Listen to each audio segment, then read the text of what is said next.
Hello everyone, and welcome to a different type of NIKKE video. I understand I haven't been uploading in a little bit, and I just wanted to take the time to do a walkthrough on my NIKKE account, which is something that I realize I haven't done on this channel all too much. My channel mainly revolves around lore and character bond story fan dubs. So today I wanted to take you on a journey on my overall whale account on Goddess of Victory NIKKE. I have been playing this game for some time now. Around a week after release is when I first picked this game up, and I kind of wanted to track that progression from that point in November all the way up until now. So what we're going to be doing is starting off with my current bracket in the Arc, my progression in the Tribe Tower. We're going to kind of skip over Arena since I don't play it that often. We're going to get into Campaign, and then all my NIKKEs and Overload gear and limit breaks that I have on my characters. So to start out, I am currently Commander level 276. I have cleared all of Campaign. I'm on 12-8 right now for hard mode, kind of hard stuck, and Tribe Tower overall is level 164. I have a total of 245,000 combat power based on my overall assessment from the 5 NIKKEs that I have on my showcase, which we will get to in a little bit. And I also have 1 NIKKE missing, that being Sin, and a decent amount of costumes as well in the game so far. So currently where I stand, as I said before, 164 on Tribe Tower overall. I'm stuck on level 144 on the Elysian Tower, 142 on the Mistless Tower, Tetra Tower is 143, and then 155 on Pilgrim. So if we take a look-see right here, the current boss that I am stuck on for this particular fight is just a normal defend the tower mission, but I have not tried it in a little bit. 295,000 requirement and 228 is what I currently have. Other than that, my current ranking is kind of what you'd expect it to be. Unfortunately, my ranking isn't accurate since I don't have an active bracket that I'm fighting against right now. There are only 8 active total people in my overall bracket, but I would like to think that we could have a bit more competition if they rework things a bit. So, number 1 in everything right now, but that's just because the amount that I play and the amount that I've spent in this game, which I will reveal when we hit the actual character portion of this video. And then Tribe Tower rank 1 and everything else is pretty much rank 1 as well. In addition to having a overall kind of like mid-tier account, we also have a pretty strong union. So if you guys would like to, I am the leader of ArcFlash. We currently play 79 last union raid cycle, and in my shooting range right now, I am currently second behind my fellow member Moonkind at 304 million for one of my runs that I basically did. Moving on to the thing that people kind of are, I guess, waiting to see here are the amount of characters that I have unlocked and the amount of cores all these characters have. So we're going to start off with the limit break sorting, and all these characters in the top row, you can see that literally we have 1, 2, 3, 4, 5, 6, 7, 8, 9, 10, 11, 12, 13, 14, 15 total max limit break characters. And overall, my luck for them hasn't been the worst. I've wished a total of 7,400 times in this game, and the core maxes that I have are not the worst overall. It's actually a very nice set of core max characters that I currently have. And going down, you can see a lot of my characters are core 1 or higher, and even so, if they're not, a lot of them are limit break or very close to. Most of the characters that are missing max limit breaks are characters I kind of skipped over, like Rosanna. I only pulled 2 copies of her. Makima, same thing. And then characters I just kind of have dodged me, like Emma or Crow, and Hua, Ludmilla.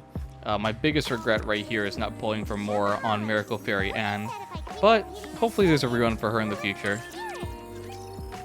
As I said before, my current ranking right now is at 269 for my overall power level for levels in my characters. And just going through all of my characters that I'm currently using for union raids or solo raids in my sense, maybe some co-op missions, we're going to be mainly focusing on this entire top row from Snow White all the way down to Noir. I also use units such as Novel, Blanc, and then sometimes Miranda, Vesti, but we're just going to focus on the overall roles that I got on these characters. So Snow White is probably my most invested. She is standing at 51,000 combat power by herself. Her current skills are 6, 10, 10. I run either a Adjutant Cube or I switch this around and I sometimes run a Onslaught Cube on her depending on the situation. But the power level doesn't really change all that much. This is just situational to either get a 5-second buff versus having a bigger window to get a 10-second buff when I'm using her in a full burst team.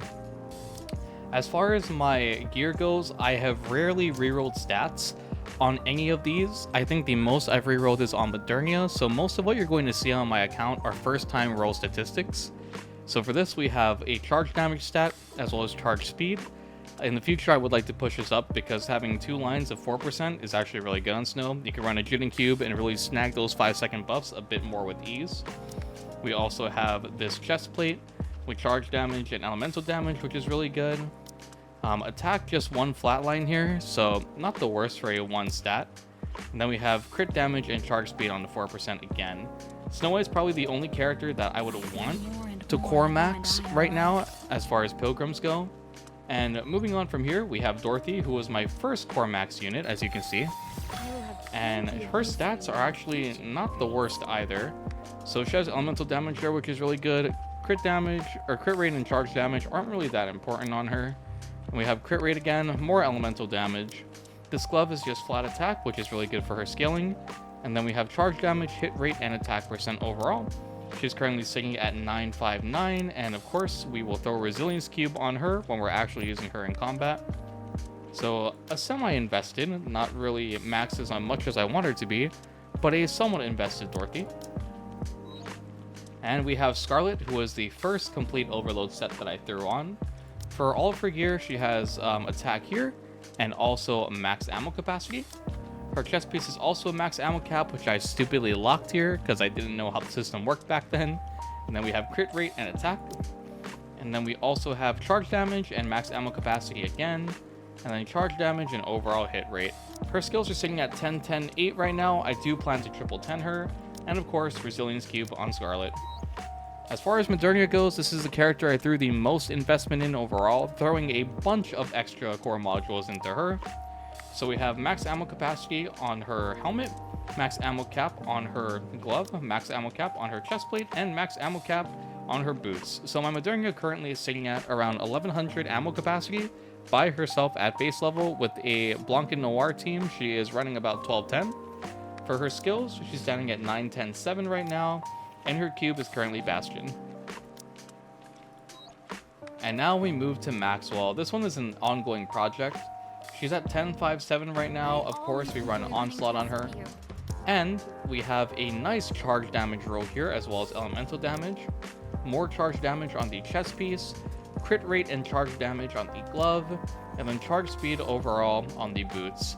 So eventually I do want to even out these stats and make them a bit better for union raids especially, just so I can help my team get a bit more damage in as we progress along levels 1 through 10.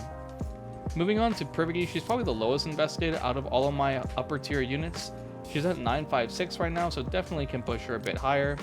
Normally with Privity, I would run either the Assault Cube or the Resilience Cube, depending on which one is open in that team. As far as her stats go, she has attack on the helmet. We've got some crit rate, we have some charge damage and some charge speed, which is not useful at all. This would have been great on either Maxwell or Snow White, but it is what it is. Then we have the chest plate, which is critical rate and hit rate, and then the boots, which is just flat attack, so not the worst. Moving on to Litter. Litter's also an ongoing project. She's at 1059. I do plan to 10 this before the next UR cycle comes around.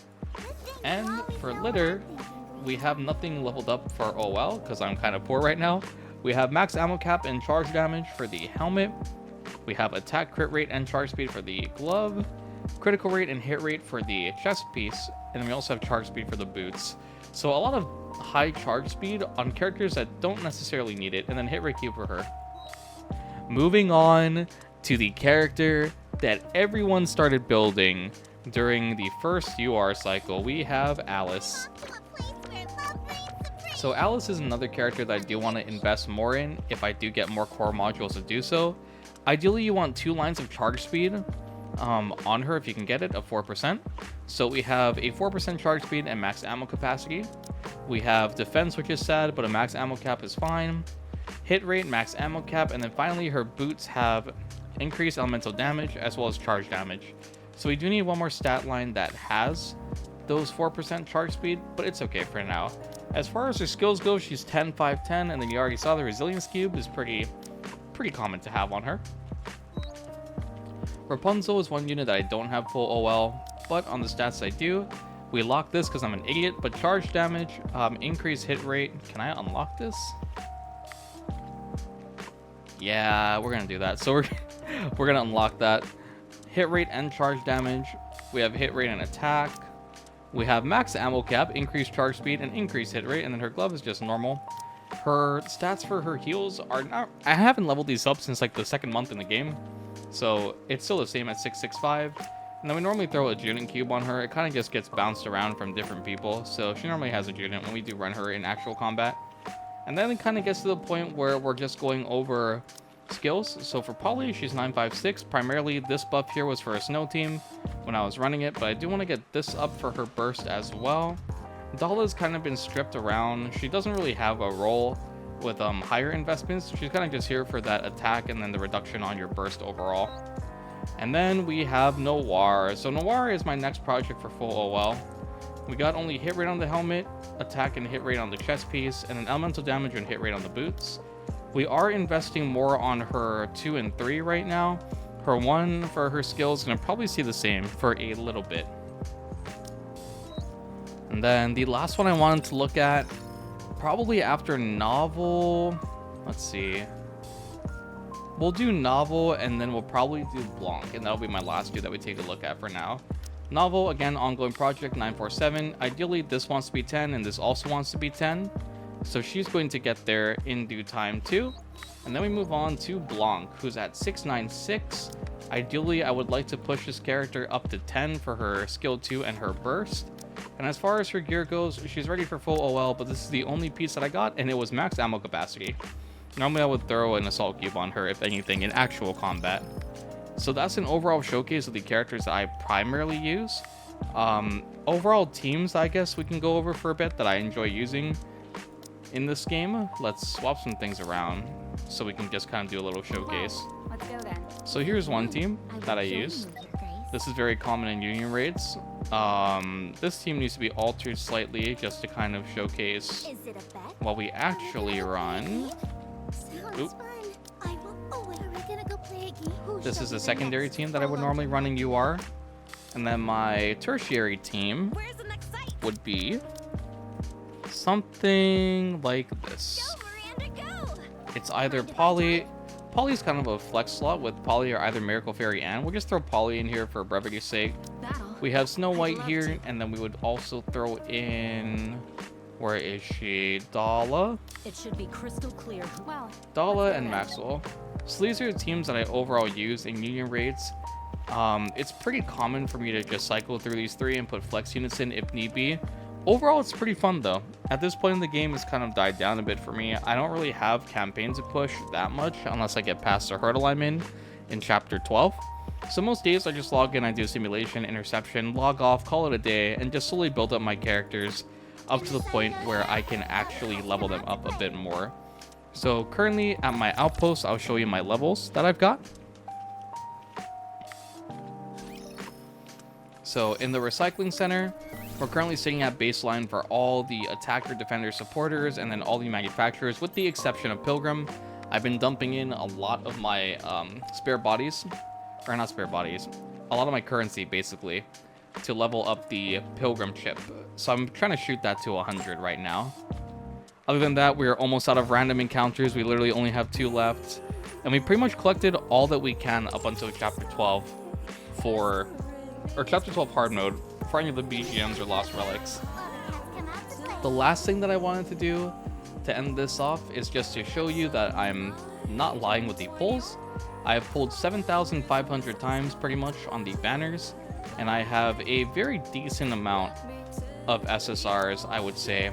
We can actually, this is a good showcase, I guess, for how many Pilgrims I pulled, excluding Nihilister, for all of the polls that I have currently done.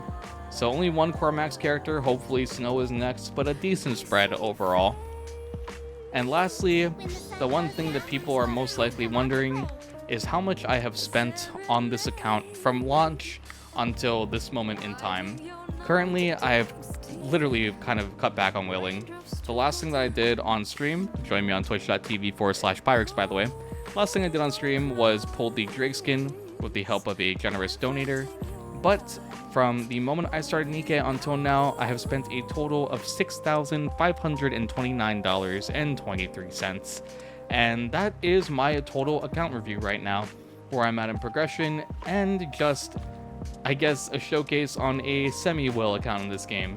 It's kind of getting a bit crazy to where we have people that are at the 600k mark, so I do still consider myself a smaller whale amidst the wide ocean that I am in. But do let me know in the comments where you guys are at in NIKKE. If you're stuck on chapter 22, or if you're done with the entire campaign for normal mode, do let me know. And if you are interested, we are also recruiting for ArcFlash, our primary agent. So if you would like to join, comment down below your Discord so I can hit you up for that too. Thank you all for joining me for today, and have an amazing rest of your night. I'll see you guys in the next video. Jane.